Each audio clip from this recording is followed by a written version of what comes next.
So let's talk about the qualitative report, the conversations I had with charities, bingo halls, and service providers.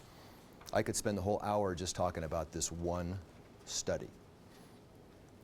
So here we were looking to get an understanding of the factors for decline, barriers to growth, and get suggestions for future actions that will inform the planned quantitative studies that I'm going to talk about. How am I doing on time?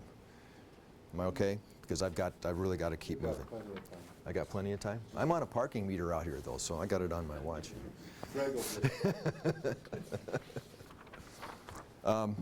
Our methodology, we talked to about 16 to 18 people in person, on telephone, one-on-one interviews.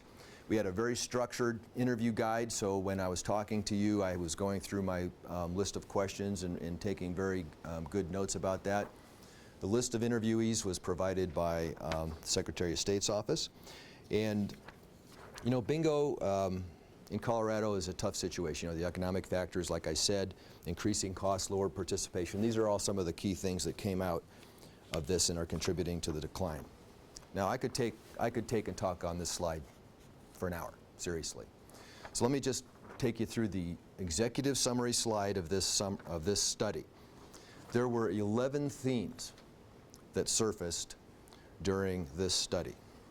First, the draw for bingo is both monetary and social. It combines that social dynamic, being with my friends, being with people, and gambling. Very, very strong dynamic there.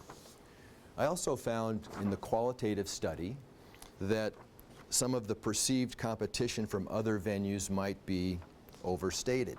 Some people said, hey, ever since gambling was legalized, you know, bingo's been on the decline. Others would default and say, no, I think it's the economy, I think it's the aging players. So I didn't find this to be like a huge, huge issue. Compliance, rules and regulations are viewed as cumbersome. One of the words that I like just to throw out is one of the quotes, and I can't remember who said it, but they just said it's a hassle, okay? It's just a hassle to do this. Changes to the rules and regulations would improve participation. The whole volunteer issue, you know, typically I found that, and I talk to volunteers too, typically I found that, you know, some of the volunteers, you know, they just really don't want to be there sometimes. They do it because they feel like they have to do it to support their charity, but this is probably one of the top issues in my view. There's also a need for professional staff, and that kind of goes hand in hand with that volunteer issue. You know, paid callers, MCs, game managers, those types of things. I think all of those things would improve the game experience for the players. Flat pricing, increasing costs haven't contributed to the declines. Electronics is an interesting thing. This is the classic clash of old versus new. And when I say electronics is part of the solution, it's not the solution. I think it has a place, but I don't think electronics is really the answer to bingo. I think it's part of it. The future of bingo may be found in new venues. What do I mean here? If you look around the country, some states, Minnesota, huge bingo state, right? They have like 6 halls in the whole state. So they do a lot of activity in other locations. Bingo halls are critically important. Don't get me wrong. But for smaller charities especially that can't work in that business model at the bingo halls, smaller charities could go to on-premise accounts or bars or whatever and conduct a bingo activity that would be very successful and very profitable. Bingo halls need to have more skin in the game. What I mean here, and I'm not picking on bingo halls, I just said they're really important.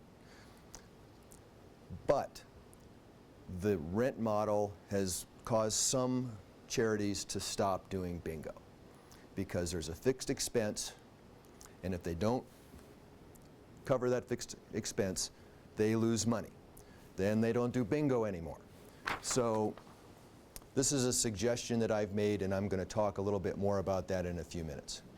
I talked a little bit about this. This came out in the qualitative study loud and clear. Expand the audience, communicate the features and benefits of bingo as a fundraising method. and as a player. That was the first qualitative study. The next study, I looked at states. Now here, go ahead, Greg. The next part of the study was look at states, and I obtained some informal feedback from top state agencies concerning the decline barriers to growth and to obtain information of current and future practices.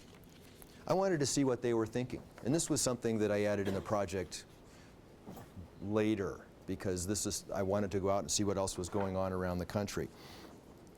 So I wanted to see what they were thinking. So I went to 8 states, and 7 of them were kind enough to spend about an hour on the phone, or an hour plus on the phone with me, for one-on-one interviews.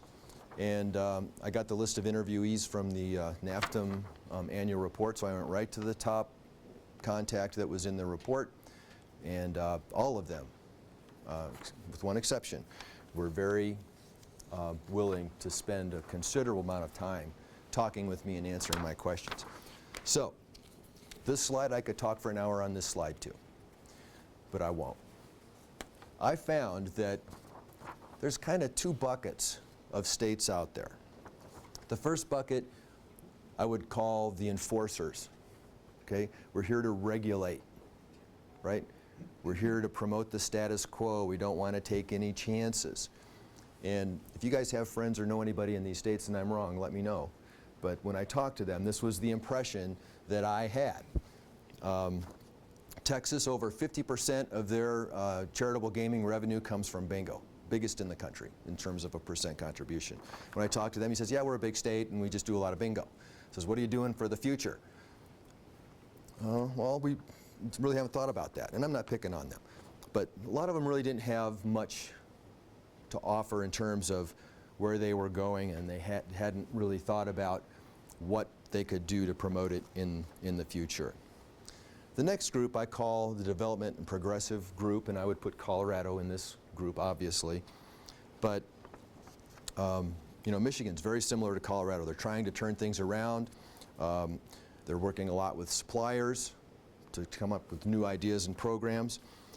They're looking at new innovative ways to play. Electronics pull tabs. There's electronic pull tabs that are being considered in some of these states. New venues. And what I found in these states, and Rich, correct me if I'm wrong, but what I found in these states is that these states rely a lot on their service providers to help them get through some of the regulatory issues, and in fact maybe adjust or tweak programs to help them meet some of those legal requirements. This was a fun part of the project. I enjoyed talking to all those people.